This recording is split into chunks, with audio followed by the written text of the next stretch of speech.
I love helping people. I'm sure you do as well. Like it's part of the purpose, it's part of the value, but it's not why we got into the business, right? And the truth to it is coaching is a massive responsibility and it's difficult work. And you're borderline that therapist in some capacity, right? But one of the things that I actually want us to shift back into is work being personal. When you did that setup, I think it's actually true. Like people want to be more remote and they want to do that. But fundamentally, what I'm trying to do in Team Habits is remind people that team is very specific to me. It's the 4 to 8 people that you work with day in and day out. It's not your group. It's not your department. It's those people. And in that setting, it's personal. Charlie Gilkey. Gilkey like Milky.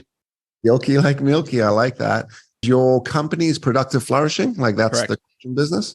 Mm-hmm. And when did you get into this, by the way? 2007. All right. What brought you into the industry of coaching? Clients.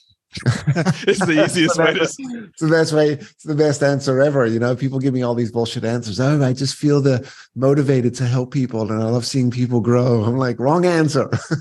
Well, really, what happened, Greg, is this was not on my trajectory. Like I was, in grad school, I'm ABD in philosophy. So I'm a social philosopher and an ethicist.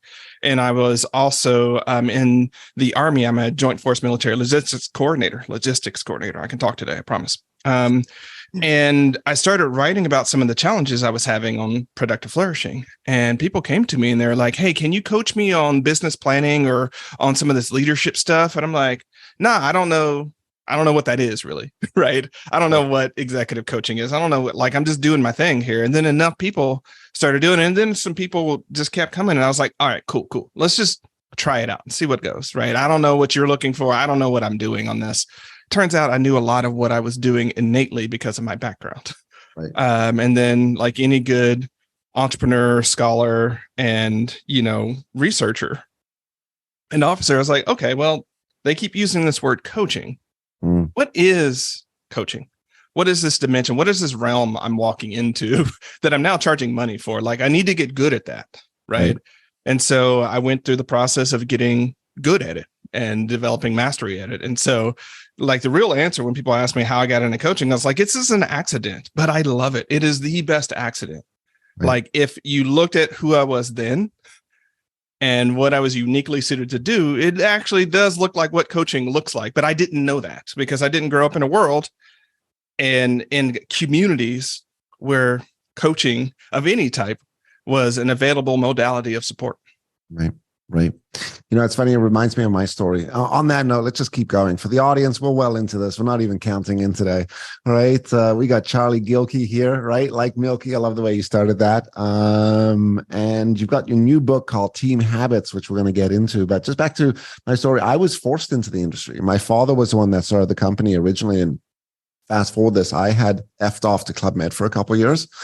Like fresh 18 to about 20. And by the time I came back, got in the big conversation of what are you doing with your life? And at the time, fast forward all of this, my mother was like, listen, you go back to school, will you get a job? And I was like, I'll take a job. And she's like, perfect. Until you have an interview, you're working at your father's. And back then it was called the Personal Development Institute. And again, coaching wasn't even available back then. Back then we called them private consults, right? Or PCs, which is, okay, we're going to meet with you one-on-one and stuff. And this is at the point I'm doing a lot of administrative stuff, but I'm really exposed to this world of personal development, personal growth, self-development, corporate training, leadership. And that's what sort of entered me into the industry. But, where this conversation started is like, obviously in the business, and I'm sure you do as well, you interview a lot of people. We've interviewed facilitators and coaches, and you ask the question, so why did you become a coach or why did you get into it? And the number one worst answer I get is because I love helping people. And I'm like, if you told me that like you didn't realize you were a coach and you were doing the work anyway, or like, you just kind of began doing it and it just sort of grew, or, you're coming off a career of like 18 years in people and culture and you now want to sort of do your own business, all of that stuff makes sense to me. And don't get me wrong, I love helping people. I'm sure you do as well. Like it's part of the purpose, it's part of the value, but it's not why we got into the business, right? And the truth to it is coaching is a massive responsibility and it's difficult work. And, you're borderline that therapist in some capacity, right? Absolutely. So let's get into it. Team habits. I love this conversation. I think the world, as I was saying to you before we started to officially record, which was, I think the world is fragmented. I think people are pulled apart. I think, the pandemic, the last 2-3 years has given people permission to be remote, to be isolated, to not operate in a community. And I've been screaming this from the rooftops, which is, our business environments are communities. They're not cultures. We're not trying to, build a set of attitudes and behaviors. We're trying to reinforce them and coach them, but it's a community. It's a village. It's that, how do we all work together? So, let's start with that topic, which is, what are your thoughts on what creates dysfunctional teams and disruptive teams? Well, there are a lot of things that are under that, but one of the things that I actually want us to shift back into is work being personal. And let me explain that. When you did that setup, I think it's actually true. Like, people want to be more remote and they want to do that. But fundamentally, what I'm trying to do in team habits is remind people that with your team, now, team is very specific to me. It's the 4 to 8 people that you work with day in and day out. It's not your group. It's not your department. It's those people. And in that setting, it's personal. So for the rest of this conversation, I'm going to assume Greg and I are on the same team, right? Because when I start looking at that, Greg is not a people. He's not a person, like, I don't know, an amorphous thing. He's Greg. Like, I know what he likes. I know, where he came from. I know what music he listens to. I know what songs to play and what not to play. I know Greg. Intimacy. And when we look at that axis, I don't think that people are checked out. I think we don't know how, right? And I think we have given up so much of that relationship. So, when I started writing Team Habits, Greg, I knew very quickly, it's like, oh crap, this is a book about power. But I didn't want to write a book about power for so many reasons we might unpack, right? And I'm like, how can I have the conversation in a way that doesn't create this meta, tense conflict conversation about power and just helps people get to work, which is, I believe, what we really do want to do. When we look at basic human wiring, just basic human wiring, we are motivated to get stuff done. Right. We are motivated to be in good relationships with other people. Right. And we are motivated and we feel happiness when we actually get stuff done. And people think those are the same thing. The first and the third are the same. They are not the same thing. No. Right. So when you look at basic human wiring, I'm like, well, I don't think that's changed since the pandemic. What has changed? And I think we have allowed ourselves to become more impersonal to our detriment. Yeah. So let's talk about power real quick. 3 dimensions. I'm going to ask you, define power. So there are 3 dimensions of power that we can look at in any organization, right? There's personal power. Let's call that power 2. And then there's the second axis of power that a lot of people talk about, which is institutional power, which is largely power over. And most of our conversations about business and leadership and management alter between those 2 dimensions. And we're missing the biggest one in the middle, which is interpersonal power. That's power with. That's what you and I, Greg, can do together that we can't do personally by ourselves, but we also don't need to deploy institutional power. Like, you don't need to be the boss for me to come to you and create a solution. Right. We don't need our bosses to get involved. And so that interpersonal level is really what I'm trying to recenter in Team Habits, because when we really lean into this power with, turns out we can solve a lot of business problems. Right. We can make work better together. We don't need higher ups to do anything. We don't want them to do anything because they're going to break something. That's what happens, right? And so that's where I would just say, hey, I think the reason why we're having some of these issues around the Great Resignation and quiet quitting, whatever we want to call, whatever the fad pops up tomorrow, sure, it's largely because we've forgotten that fundamentally I show up and I work with Greg and we're doing cool stuff. How can Greg and I do cool stuff together? Right.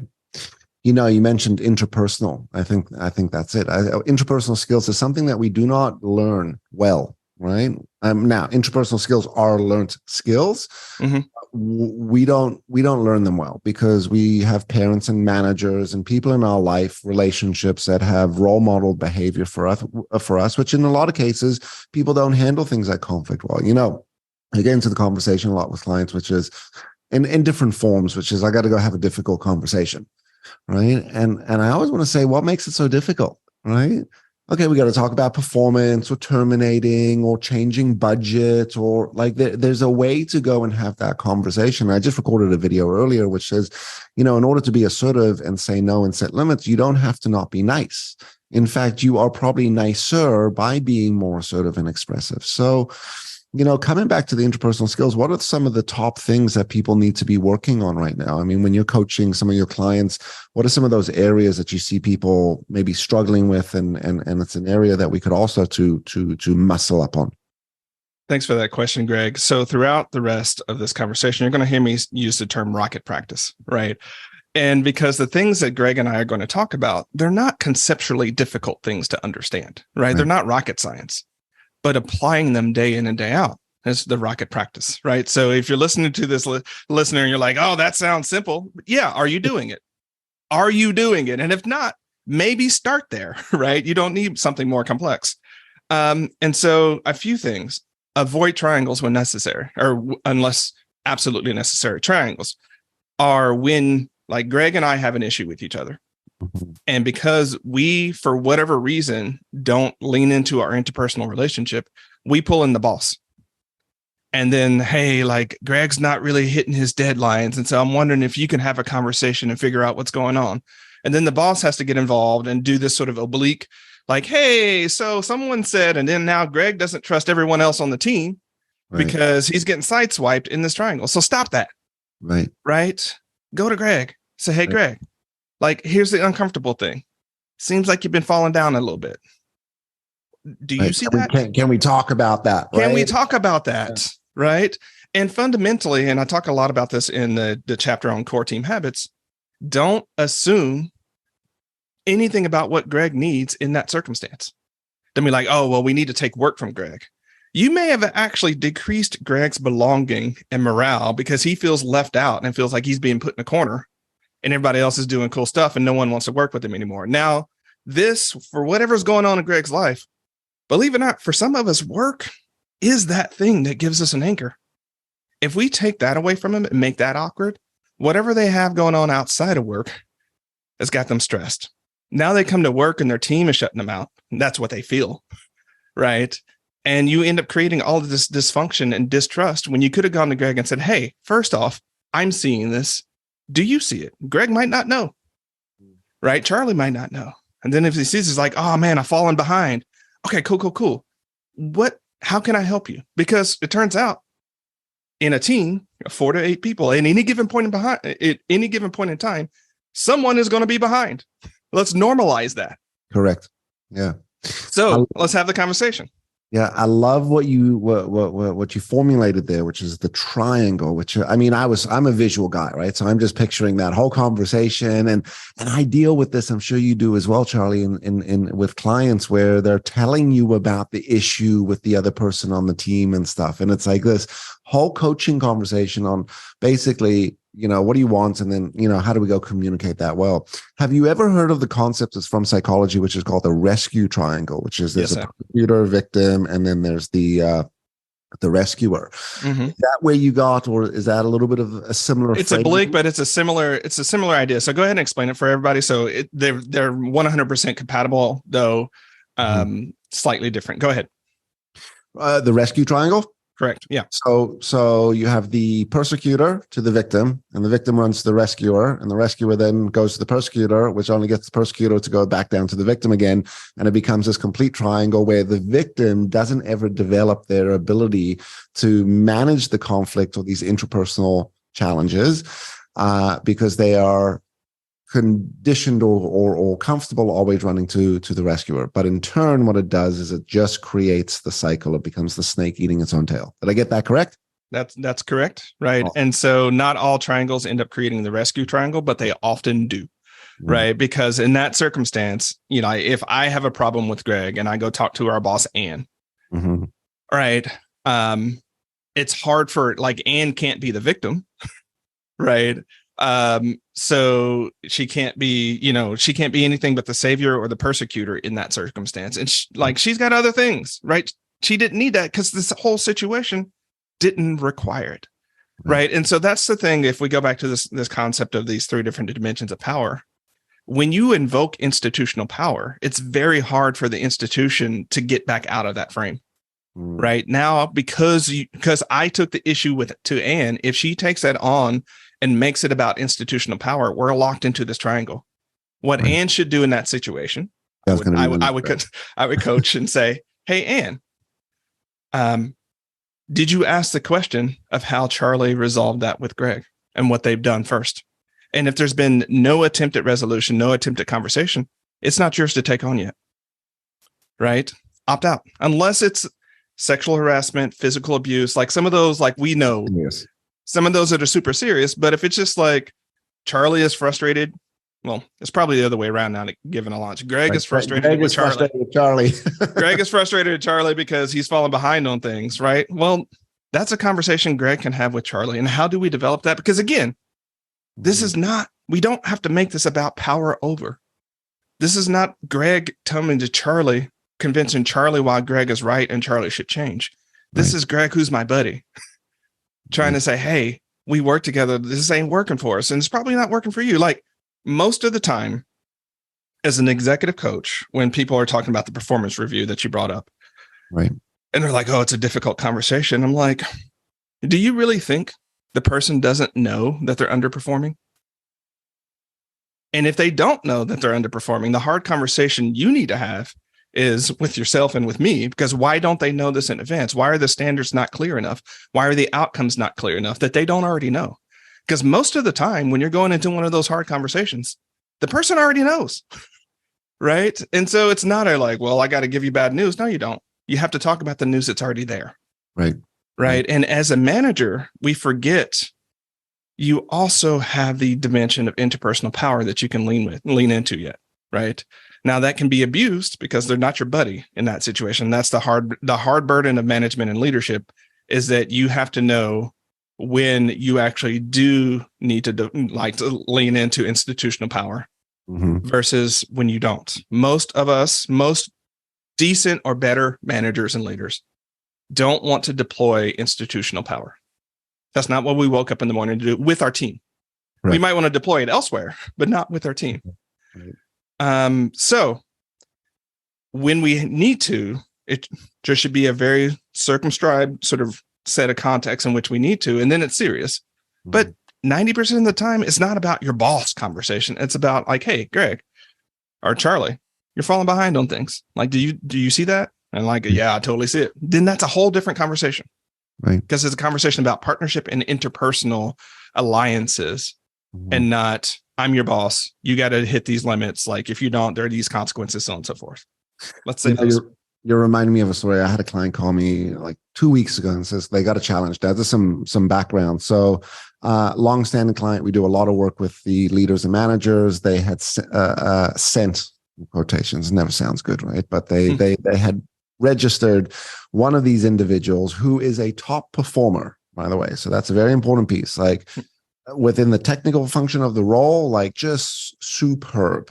Intrapersonally, very intimidating, difficult to deal with, distant, and has been described to have a difficult attitude to deal with, specifically in communication. And I was chatting with this individual and I said, have you asked the question, or you had the conversation, which is like, are you even aware of the delivery, right? And how it makes people feel? And two, like, is that your intention? If yes, then let's have a different conversation. If no, like, can I make some suggestions? Can we try to practice this? Could we do a little bit of this? Can we add this in? And if you have that conversation quick enough, like when there's a place of awareness where it hasn't been going on for 6 months, your chances of helping that individual shift. Because I love what you said. No manager or leader wants to come in and pull that institutional power each day. It's not what they want. They want the buddy conversation.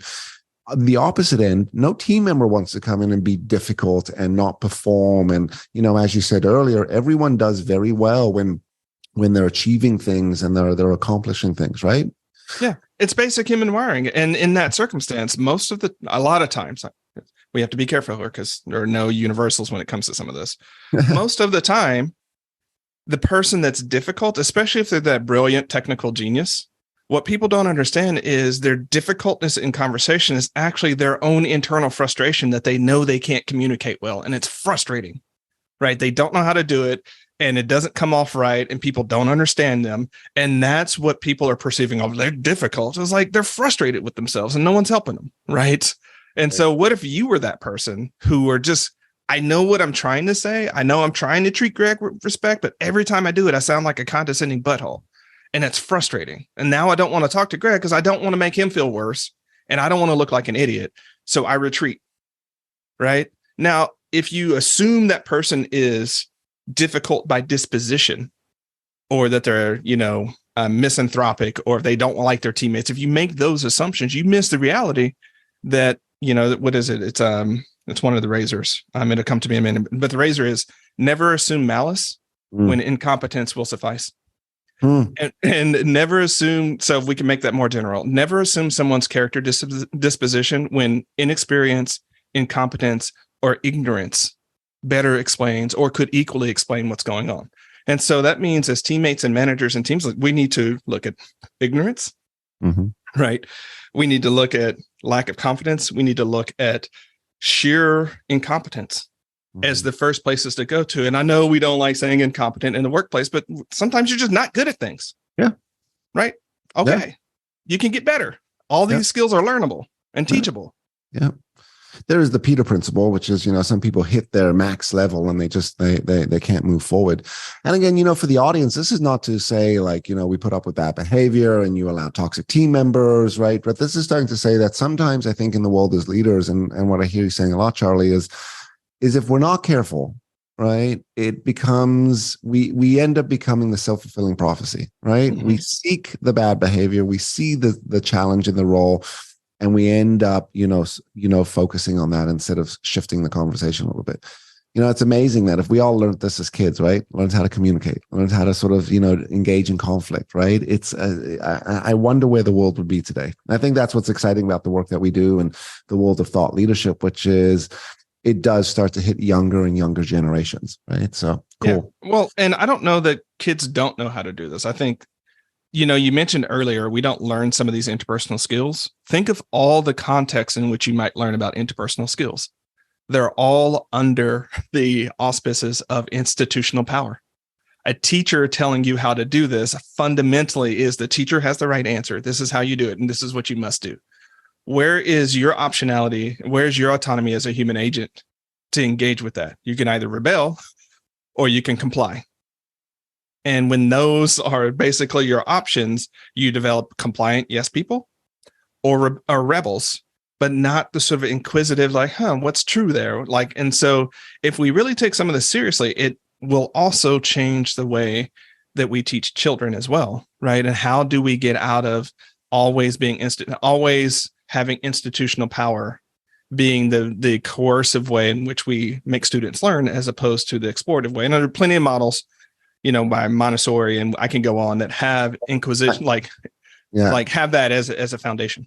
Yeah, my kids were in Montessori for a while, and it was fantastic. And what you're talking about in my world, when we teach us, we have a framework, transactional analysis, that says your personality is made up of a few areas. One of them is a parent, adult, child. The most common transaction that we deal with in communication or interpersonal relationships is something called the parent to child, right? The parental personality is telling and speaking and governing and guiding the child personality, and they're doing it in a way, and they're speaking to the individual, in quotations, like a child, right? And when these individuals respond like children, you describe rebellious child or avoidant child or, flippant child, you cannot be surprised, right? And if you're not careful, right, you're going to reinforce societal parent-child interactions. I love what you described, which is the teacher to the actual student, right, which is a parent-child relationship. Traditional management was, I have the white hat, you have the blue hat. You do what I tell you to do, right? Parent, child. We make a joke, right? You get on the road, you start driving a car, and you have traffic lights telling you what to do and when to do it and how to do it, right? So engaging in that inquisitiveness and that curiosity is the what we call the adult to adult, and it's a practice, it's an exercise. Very cool. So I asked you earlier, I said, tell me what makes a dysfunctional team. Talk to us about what makes high performing teams. Like, is it all intrapersonal, or are there some other factors in there that we can think about? Well, I actually wrapped the categories of team habits that I talk about in the book around those things that make good teams, right? So the first chapter is about belonging. So it turns out you can have a performing team that has low belonging, but you cannot have a high performing team that has low belonging. Belonging is a critical piece of that, and we forget about it in the workplace. We've been talking a lot about the interpersonal, which is the belonging piece. Now, it's very gendered in our society, but there are basically two psychologies here. Some people need to do hard things together, and they will develop bonding about that. And men in our society typically do that. Like, we do hard stuff together, and then we're bonded for life. Right. The flip side is some people need to bond and feel that sense of belonging and inclusion, and then they can do hard things together, right? And women tend to be there. So one size won't fit all when it comes to this, but you got to have both, right? You got to have that belonging at some point, or the team will not be high performing for long. Sure, they might in a crunch, but years after year after year, no, they're not going to, right? So belonging, good habits around decision-making. How are decisions made? Who gets to make them? How do we offload and load shift some of the decisions that are made? Good decisions around, or good team habits around goal setting and prioritization. Good team habits around collaboration and what that actually looks like. Communication, planning, meetings, which we might talk about here in just a second. And then, we sort of ended at the core team habits, where we're talking like, how do we actually come together and do personal effectiveness habits, the same ones together? So, the main difference between team habits and individual habits, which we know a lot about. We know a lot about personal habits and what makes them work. Shout out James Clear with Atomic Habits and things like that. We know that, but we don't really think about that and apply it as a team. So let's take an example here. Let's imagine that both Greg and Charlie love to do their weekly planning on Monday morning. And we've been doing that sort of on our own, sort of hiding out, but we come together and say, hey, I noticed that you also plan on Monday morning. How about, as a default, we set the team up so that we don't have a Monday morning team planning session, because that's when we do our individual planning. How about we meet Monday afternoon or maybe Tuesday? Because we also found out that the rest of our teammates also do their Monday planning at that same time. Us all doing that habit together both reinforces that practice and how it creates value for us individually and for the team, but it also allows us as a team to collectively prioritize that and not interrupt it. And so the power of us doing those types of habits together is very cumulative in that same way. And so it turns out when you really look at high performing teams, I'm sure you've seen this, Greg, they talk a lot about process. Right. They talk a lot about, like, they go into a meeting and someone can raise their hand and say, hey, why did we have a meeting today for this? And it's not an attack on any given person. It's a process question. What is the value of this and why are we doing it? Let's get clear before we go on and sit here for 75 minutes wondering why we're here. It is incredibly hard for most people to be engaged and constructive when they're sitting there and they don't know why they're there. Right. So even saying, oh, this is not necessarily a decision-making meeting. This is a brainstorming session. All right, cool. Got it. I know what I'm doing. I know how to engage in that, or I know how to opt out because I'm not the brainstorming type. I just like, y'all make a decision. I will back it. Right. When it's time to plan it, include me, deuces. Right. And then I can go do something else. Like, what if we got to have those conversations again with our small team of 4 to 8 people? And the reason I have to say that over and over again is because the first thing we do, especially if you're talking about big corporations, is like, well, that doesn't scale. We can't all do that. And I was like, I'm not talking about everybody in a 100 meeting session, in a 100-person session. By the way, Why are you having a 100-person meeting? That's the second time. Right. But in these meetings, it's me and Greg, right? Greg and I could show up on Tuesday afternoon and Greg be like, you know what? I'm not in it today. I don't have the capacity for decision-making today. Can we reschedule this? And I can say, dope, let's reschedule. We can do that because of our interpersonal relationship. Right. And that experience with each other. And I think, what's important for the audience is the exercise and the practice of, beefing up and being better in your interpersonal relationships, right, is when it does come down to these conversations, they're easy. And I often explain to people, like, sometimes our relationships are like insurance, right? Like car insurance. The longer you've had that insurance, the more history the company has with you, the better rates they're going to give you, right? Mm-hmm. It's when we don't have this history with each other, it's new. So the answer to that is, begin. You mentioned meetings. I want to go back there for a sec. So one of the things I think that has happened over the last, 3 years is this emphasis on meetings, because we have been virtual, right? And if meetings were bad before, right, before the pandemic, right, where you had people sitting here going, oh, God, why am I even in this meeting? And there's this guy by the name of Dave, I want to say Grohl, but that's not his name. He's got this TED talk on bad meetings. I don't know if you've ever seen it. I'm going to send it to you after, Charlie. It's you can totally use it. It's a great video explaining around how not to end up in one of these really bad meetings, right? But we've gotten used to these meetings. So what do we do now, right? Do we scale meetings back? Do we have better agendas? What are your thoughts around running effective meetings now? So I don't have a one size fits all, which you wouldn't expect me to, right? Mm-hmm. But, there are about 6 different building blocks that go inside of a meeting. And I think what happened during the pandemic is the pandemic broke all of our team habits. Right. It broke everything all at once. And we literally did not know what to do and how to do it. And so we default to what humans do, is get together and figure it out together. But getting together and figuring it out together became the default. And that was the unintended consequence of that. Right. And so what do we do now? Well, first off, really recompose what those meetings are and say, okay, what are the building blocks that we need to have in the meeting? And what's the cadence of that? A quick go-to place is, as a practice, get all but important, timely updates out of the meeting, right? I usually have a shirt on, it's jokingly my tour shirt that says, I survived another meeting that could have been an email, right?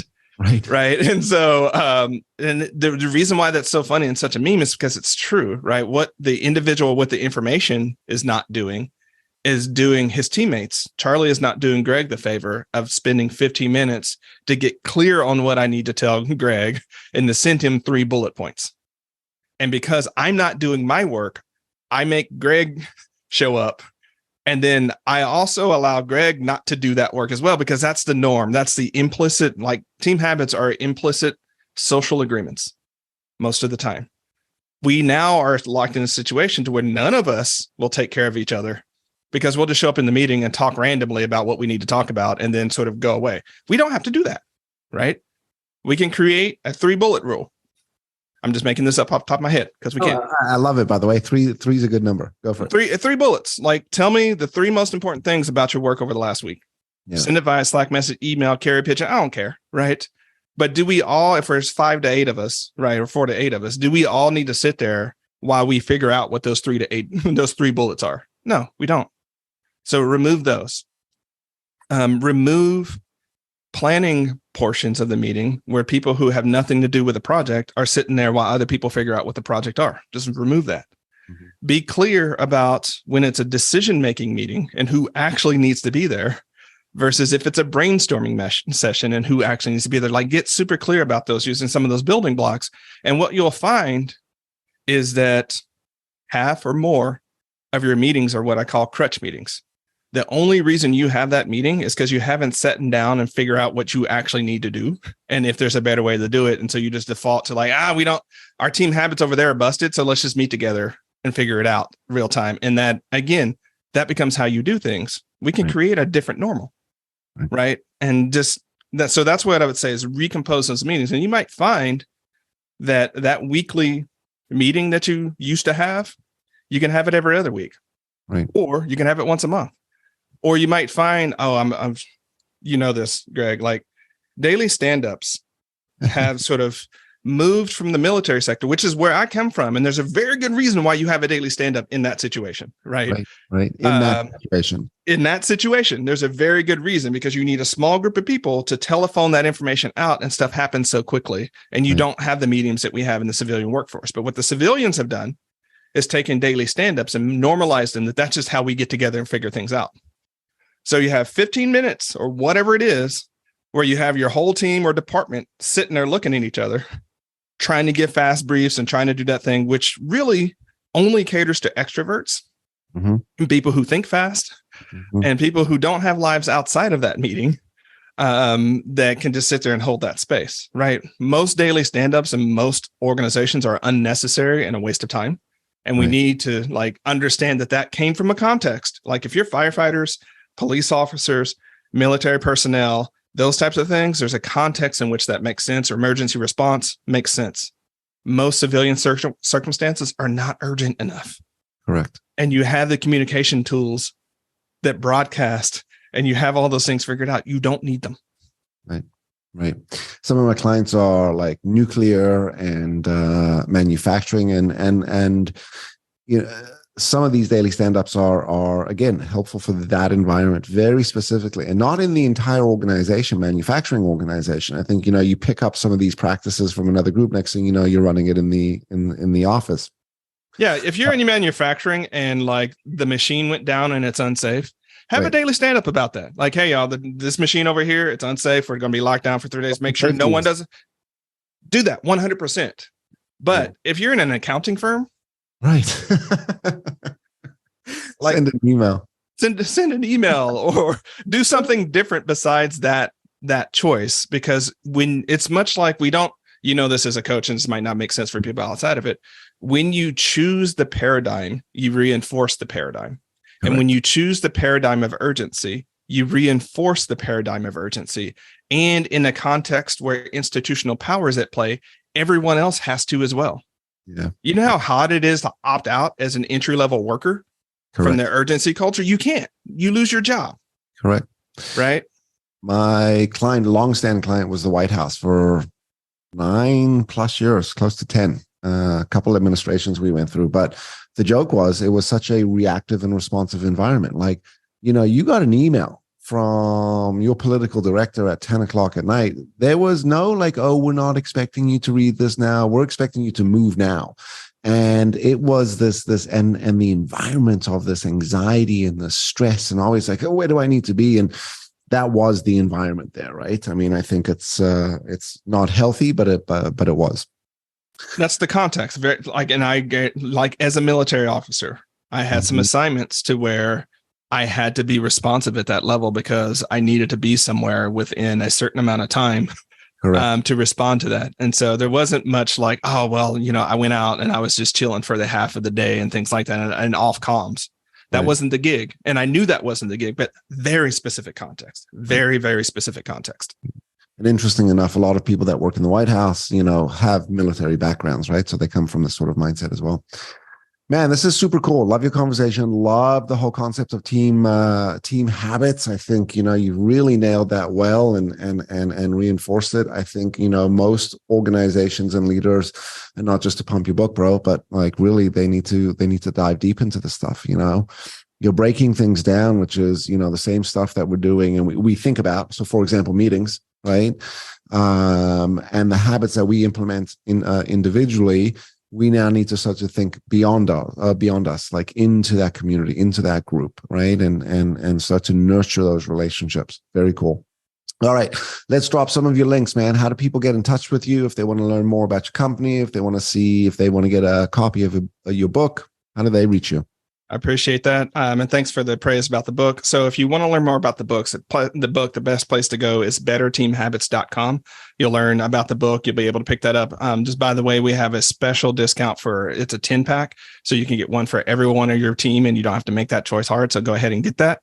Otherwise, productiveflourishing.com is where you can find the rest of our body of work. Cool. And Charlie Gilkey on what? LinkedIn, Instagram? Charlie Gilkey on LinkedIn. I'm not on Instagram, no longer really on Twitter. Conversation for another day. Yeah, but that's where you can find X.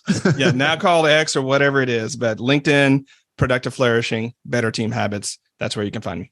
Amazing. And for the audience, we're going to drop all the links for his websites and the books and stuff in the show notes. So go and click that. Charlie, we come to the end of the episode. Time flies, man. You know, we asked the most important question, which is, what do you think we could all do to be better humans tomorrow?